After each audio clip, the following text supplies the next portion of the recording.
साम्राज्य, जिसकी नींव बाबर ने पानीपत के प्रथम युद्ध में विजय प्राप्त करके रखी थी। औपचारिक रूप से तो 1857 में बहादुर शाह जफर के समय तक बना रहा, किंतु उसका वास्तविक वैभव और शक्ति औरंगजेब के अंतिम वर्षों से क्षीण होने लगी थी। धीरे धीरे विराट साम्राज्य भीतर से कमजोर पड़ता गया और इतिहास ने एक ऐसे पतन को जन्म लेते देखा जो कभी अजय प्रतीत होने वाली सत्ता के अंत का संकेत था। आज हम समझने का प्रयास करेंगे कि कैसे एक अत्यंत शक्तिशाली साम्राज्य समय के साथ बिखरता चला गया और क्यों औरंगजेब के बाद आने वाले शासक इस विशाल व्यवस्था को संभाल नहीं सके। क्या औरंगजेब की नीतियां इस पतन का कारण बनी, या ये इतिहास का स्वाभाविक चक्र था जहां सत्ता अपने ही बोझ तले ढह जाती है। आइए बिना किसी पक्षपात और पूर्वाग्रह के मुगल साम्राज्य के अंतिम 150 वर्षों की इस जटिल और रोचक यात्रा को समझते हैं।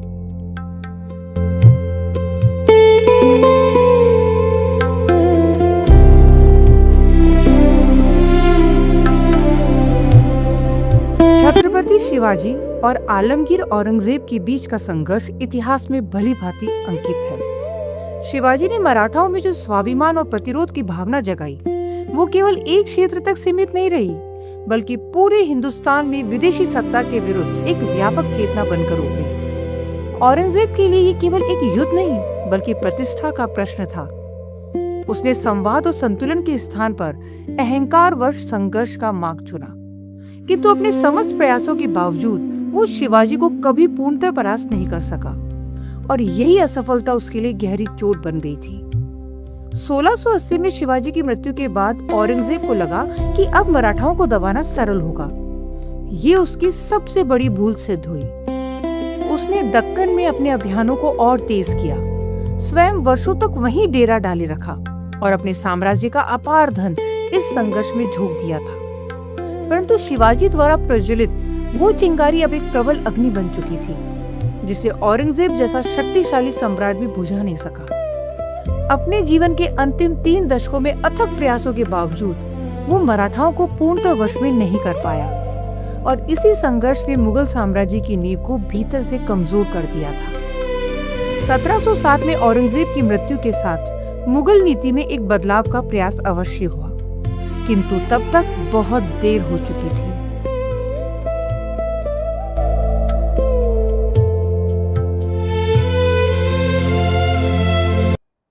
औरंगजेब का पुत्र बहादुर शाह प्रथम, जिसे मुअज्जम के नाम से भी जाना जाता था, जब वो 63 वर्ष की आयु में मुगल गद्दी पर बैठा, तब उसमें ना तो वो ऊर्जा शेष थी और ना ही वो जज्बा जिसकी उस समय मुगल सल्तनत को अत्यंत आवश्यकता थी। जाजू की निर्णायक लड़ाई में अपने भाई आजम शाह को परास्त कर उसने सत्ता तो प्राप्त कर ली थी, किंतु इस विजय में उसका योगदान सीमित था।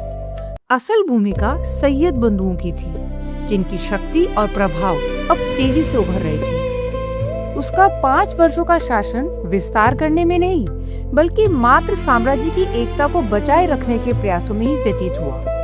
औरंगजेब की कठोर नीतियों के परिणाम स्वरूप राजपूतों और सिखों के विद्रोह पहले ही उग्र हो चुके थे। बहादुर शाह ने इनसे निर्णायक संघर्ष करने के बजाय समझौते और सामंजस्य का मार्ग अपनाया, किंतु उसकी सीमित नेतृत्व क्षमता के कारण ना तो वह इन शक्तियों को पूरी तरह नियंत्रित कर पाया और ना ही साम्राज्य की गिरती हुई स्थिति को संभाल सका। परिणाम स्वरूप जनता के मन में मुगल सत्ता के प्रति ना तो वो आस्था रह गई थी और ना ही वो भय जो औरंगजेब के उत्कर्ष काल में स्पष्ट दिखाई देता था।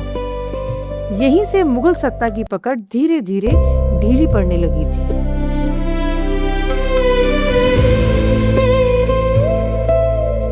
इसी समय इतिहास के एक अत्यंत महत्वपूर्ण पात्र सैयद बंधु उभर कर सामने आते हैं, जिनकी भूमिका आगे चलकर मुगल राजनीति को पूरी तरह प्रभावित करने वाली थी। मुगल दरबार के सरदार मुख्यतः 4 वर्गों में बटे हुए थे।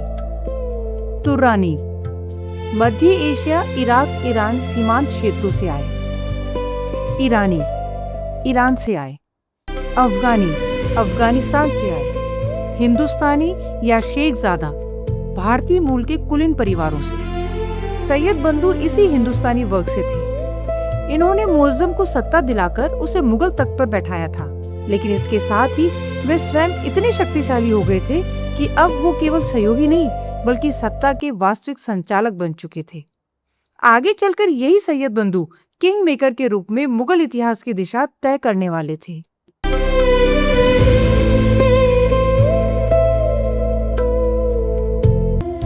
बहादुर शाह प्रथम की स्वाभाविक मृत्यु के बाद उसका पुत्र जहादार शाह मुगल सत्ता के केंद्र में स्थापित हुआ। इतिहास में उसे कभी कभी शाह आलम भी कहा गया है, किंतु उसका शासन उसके व्यक्तित्व की तरह ही दुर्बल और अव्यवस्थित था। जहादार शाह एक विलासी और कमजोर शासक था। शासन और प्रशासन की गंभीर जिम्मेदारियों से दूर उसका अधिकांश समय भोग विलास और नृत्यों के साथ ही बीतता था। विशेष रूप से लाल कुंवर नामक नर्तकी के प्रति उसका अत्यधिक आकर्षण दरबार और जनता दोनों के बीच चर्चा और उपहास का विषय बन चुका था। कभी वो दरबार में लड़कियों के कपड़े पहनकर आ जाता था और कभी निर्वस्त्र। उसकी इस प्रवृत्ति ने न केवल उसकी व्यक्तिगत छवि को धूमिल किया बल्कि मुगल सत्ता की गरिमा को भी गहरा आघात पहुंचाया। धीरे धीरे वो लंपट राजा के रूप में कुख्यात हो गया और दरबार में उसका प्रभाव कमजोर पड़ता गया। सैयद बंधु, जो मुगल राजनीति के सबसे शक्तिशाली केंद्र बन चुके थे, उसे असंतुष्ट थे। उन्होंने जहादार शाह के भतीजे फर्रुख सियार को आगे बढ़ाया और उसे गद्दी प्राप्त करने के लिए प्रेरित किया। अंततः आगरा के युद्ध में सैयद बंधुओं और फर्रुख सियार की संयुक्त शक्ति के सामने जहादार शाह पराजित हुआ। उसे बंदी बनाया गया और बाद में उसकी हत्या कर दी गई। एक ऐसी मृत्यु जिसने ये स्पष्ट कर दिया था कि अब मुगल सम्राट स्वयं सत्ता के केंद्र में नहीं बल्कि शक्तिशाली सरदारों के हाथों की कठपुतली बन चुके थे। जहादार शाह का मात्र 1 वर्ष का शासन मुगल साम्राज्य के पतन की दिशा को और अधिक स्पष्ट कर गया था।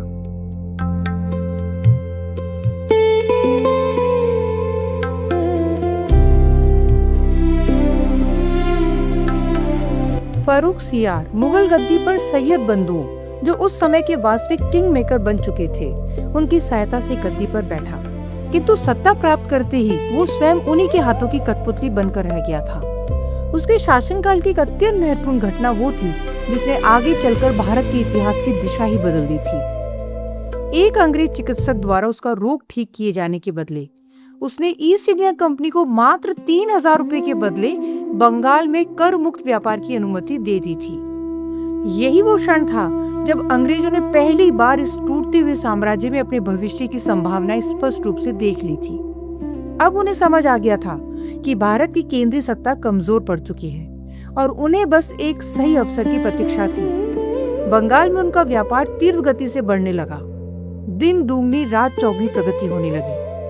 इस बीच सैयद बंधुओं के प्रभाव में आकर फर्रुख सियार ने सिखों के प्रति अत्यंत कठोर और क्रूर नीति अपनाई। 1717 में बंदा सिंह बहादुर को पकड़कर उनके साथ अमानवीय व्यवहार किया गया। उनके 4 वर्षीय पुत्र का हृदय चीरकर उन्हें खिलाया गया, उनकी आंखें निकाल ली गई और उनकी चमड़ी को उधेड़ दिया गया। अंततः उन्हें एक बहुत बुरी मौत दे दी गई। इस कृत्य ने बहादुर शाह प्रथम के समय स्थापित हुए संतुलन और समझौते के सभी प्रयासों को नष्ट कर दिया था। परिणाम स्वरूप मराठा, सिख, राजपूत और अन्य शक्तियां अब खुलकर मुगल सत्ता के विरोध में आ खड़ी हुई। समय के साथ फर्रुख सियार को अपनी स्थिति का आभास हुआ और उसने सैयद बंधु की शक्ति को कम करने का प्रयास किया, किंतु यही उसका सबसे बड़ा राजनीतिक भ्रम सिद्ध हुआ। सैयद बंधुओं के विरुद्ध जाना फर्रुख सियार की जानलेवा भूल साबित हुई। महाराजा अजीत सिंह और मराठों के सहयोग से सैयद बंधुओं ने उसे पराजित कर बंदी बना लिया था। भयभीत फर्रुख सियार हरम में छिपा हुआ पाया गया। इसके बाद जो हुआ वो मुगल इतिहास के सबसे क्रूर अध्यायों में से एक है। उसे अंधा कर दिया गया और अंततः यातनाएं देकर उसकी हत्या कर दी गई। इस घटना ने यह स्पष्ट कर दिया था कि अब मुगल सम्राट केवल नाम मात्र के रह गए थे। वास्तविक सत्ता सैयद बंधुओं जैसे शक्तिशाली सरदारों के हाथों में पहुंच चुकी थी। दिल्ली पर अब कठपुतली बादशाहों के माध्यम से शासन किया जा रहा था।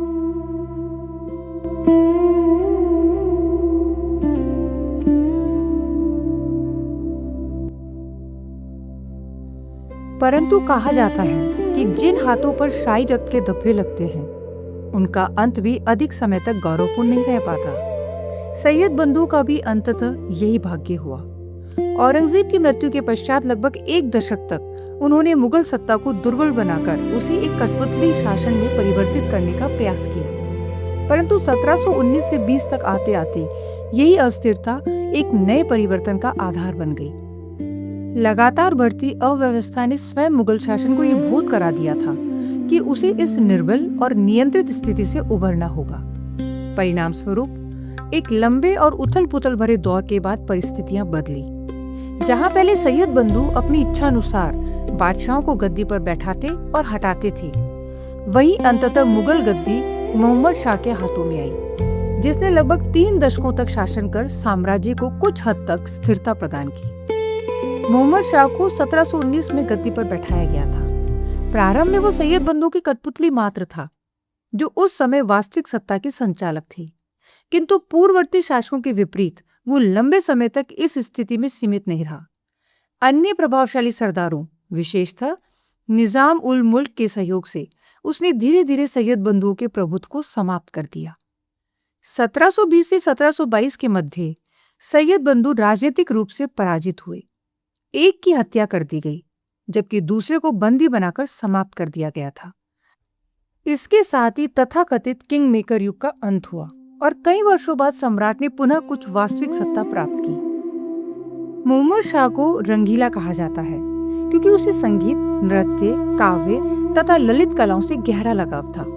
उसके संरक्षण में मुगल सांस्कृतिक जीवन पुनः पुष्पित पल्लवित हुआ। हिंदुस्तानी शास्त्रीय संगीत को नवजीवन मिला और दरबार फिर से कला और सौंदर्य का केंद्र बन उठा। किंतु इस सांस्कृतिक उत्कर्ष की एक बड़ी कीमत भी चुकानी पड़ी थी। सम्राट ने प्रशासनिक व्यवस्था और सैन्य शक्ति की उपेक्षा कर दी। जब सम्राट विलासिता और सांस्कृतिक अनुराग में निर्मग्न था, तब प्रांतीय सूबेदार क्रमशः स्वायत्त होते चले गए। निजाम उल मुल्क ने हैदराबाद में अपना स्वतंत्र प्रभुत्व स्थापित कर लिया था। बंगाल के नवाब लगभग पूर्णतः स्वतंत्र हो गए थे और अवध भी अर्ध स्वायत्त राज्य के रूप में उभर कर आया। इस प्रकार मुगल साम्राज्य की केंद्रीकृत संरचना शिथिल हो गई और वो धीरे धीरे क्षेत्रीय शक्तियों में विघटित होने लगी। इस दुर्बल होती सत्ता को सबसे बड़ा आघात 1739 में लगा, जब फारस के शासक नादिर शाह ने भारत पर आक्रमण किया। मुगल सेना अव्यवस्थित और निर्बल सिद्ध हुई। करनाल के युद्ध में उसे करारी पराजय का सामना करना पड़ा। इसके पश्चात नादिर शाह बिना किसी प्रभावी प्रतिरोध के दिल्ली में प्रवेश कर गया। जो घटना इसके बाद घटी वे अत्यंत भयावह थी। दिल्ली में भीषण नरसंहार हुआ, अपार धन संपत्ति लूटी गई, प्रसिद्ध मयूर सिंहासन तथा कोहिनूर हीरा छीन लिया गया था। परिणाम स्वरूप मुगल खजाना लगभग पूर्णतः रिक्त हो गया था। इस आक्रमण के दूरगामी प्रभाव अत्यंत गहरे थे। मुगल साम्राज्य की प्रतिष्ठा सदा के लिए ध्वस्त हो गई थी। सम्राट की शक्ति और प्रभाव की छवि टूट गई थी और मराठा, सिख तथा अफगान जैसी क्षेत्रीय शक्तियां अधिक सशक्त होकर उभरी। साथ ही विदेशी शक्तियों, विशेषकर अंग्रेजों को भारत में हस्तक्षेप के अवसर स्पष्ट दिखाई देने लगे। 1739 के बाद मुगल साम्राज्य वस्तुतः केवल नाम मात्र का रह गया था। कहा जा सकता है कि मोहम्मद शाह रंगीला ने जहां एक और सांस्कृतिक जीवन को पुनः जीवित किया, वहीं दूसरी ओर वो साम्राज्य की राजनीतिक और सैन्य शक्ति को पुनः स्थापित करने में असफल रहा। उसने स्वयं को सैयद बंधुओं के प्रभुत्व से मुक्त तो कर लिया था, किंतु साम्राज्य को पुनः सुदृढ़ नहीं कर सका। और जब नादिर शाह का आक्रमण हुआ, तब ये सत्य स्पष्ट हो गया। मुगल साम्राज्य अब वो शक्ति नहीं रहा जिसे विश्व भयभीत हो।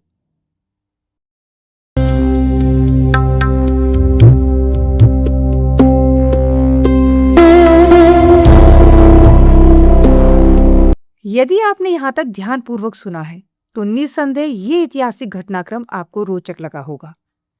शीघ्र ही मैं इसके आगे की घटनाओं के साथ अगला भाग प्रस्तुत करूंगी।